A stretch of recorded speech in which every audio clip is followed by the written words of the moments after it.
I'm gonna be honest with you.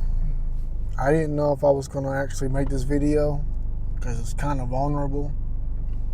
But the truth is, I feel like a lot of people need to hear this because I have no doubts I'm not the only one that feels this way. So I've been preparing myself for months, starting a window cleaning company because I've always had that dream to have my own business and not to have to work for someone else. And the day has come to where I can't make any more excuses for myself as to why I need to continue waiting. As you can see, I have a hat uniform, a shirt uniform. I got business cards. I even got flyers. And I'm not gonna lie, it's gonna sound silly. Look all around me. There's stores everywhere.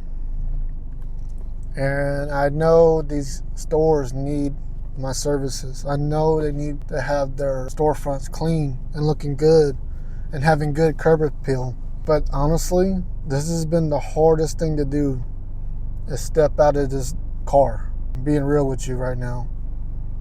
I don't know if it's childhood trauma or just the fact that I've been an employee all my life, knowing that I'm entrepreneurial, and I don't know if it's just having imposter syndrome, feeling like I'm not good enough. I mean, it's just all these excuses that are just running in my head over and over again. I think when you really boil it down to the nitty gritty, I think it's just a fear of rejection. And that's so silly because in business, you're going to get rejected all the time, but it's the truth. And I feel like it's just a Band-Aid I need to rip out real fast just to get rejected. Now, to be fair, I did some prospecting yesterday, and I can tell you how that went. The first person I walked into was at Ace Hardware, and you should have seen me.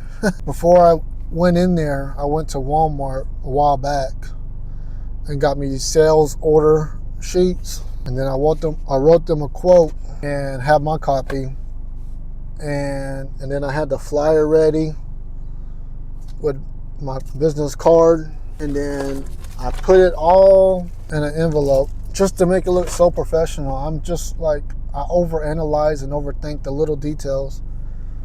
And I kid you not, it took me about 25 minutes to have all that organized just to go in there and talk to these people.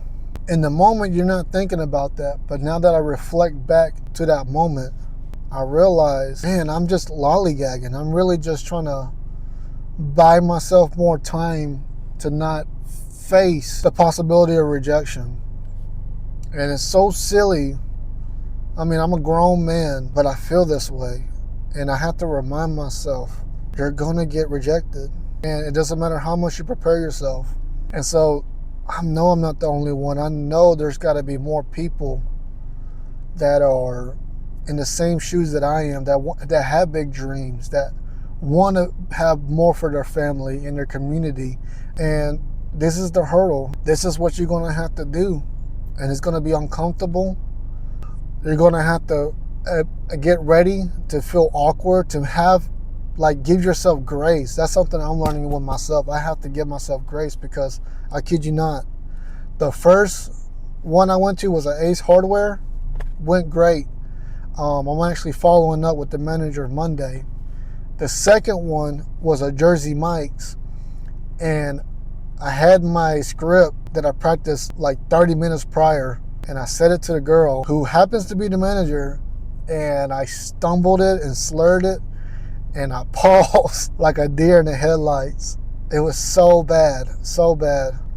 Thankfully, she showed me grace, and she was like, oh yeah, thank you, but we're not really interested. And I just handed her the flyer, and that was it.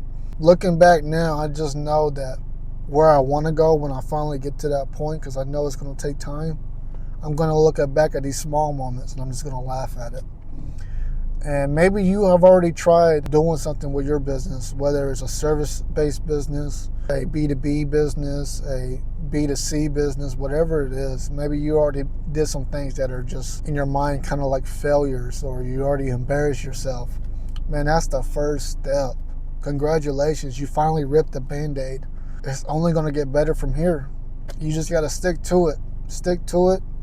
When you mess up, like, you're going to learn things. Like, I literally told myself, man, this takes way too long. I don't even know if this person even wants the service. So for now on, I'm just going to go in there and say, hey, my name is Gregory. I'm from American Pride. I noticed your windows need cleaning. I'm just dropping off a flyer. And that's really it. And let them know that, hey, pass it to the manager or store owner, and then I'll try to follow up. I'm overcomplicating it because they don't even, it's literally 5 o'clock, 12 o'clock, whatever time I'm prospecting, and they got all these customers. I got to remember that these people, they're not thinking about me. So why am I so stuck in my head there and bang them out? I mean, think about it, 20 minutes just to do one prospect, a cold prospect. That's just not efficient. But you never know these things if you don't try. And I just want to encourage you, those that are feeling down on yourself, that feel like I'm just paralyzed with fear, don't give up. Keep at it. Stay encouraged and keep practicing. It's going to work. And I'll keep documenting my journey in the process of this. Before I go, though, I really want to share some words of encouragement to help strengthen you in these moments where you feel like an imposter, or you feel like this is not going to work, or you feel like, man, what's the point? Like, I'm never going to escape the 9 to 5. Let me go ahead and give you some words of encouragement. I want you to tell yourself this when you go out and talk to a customer or a potential customer or anything you're doing in your business. I want you to remember these things. Every no you get closer to a yes.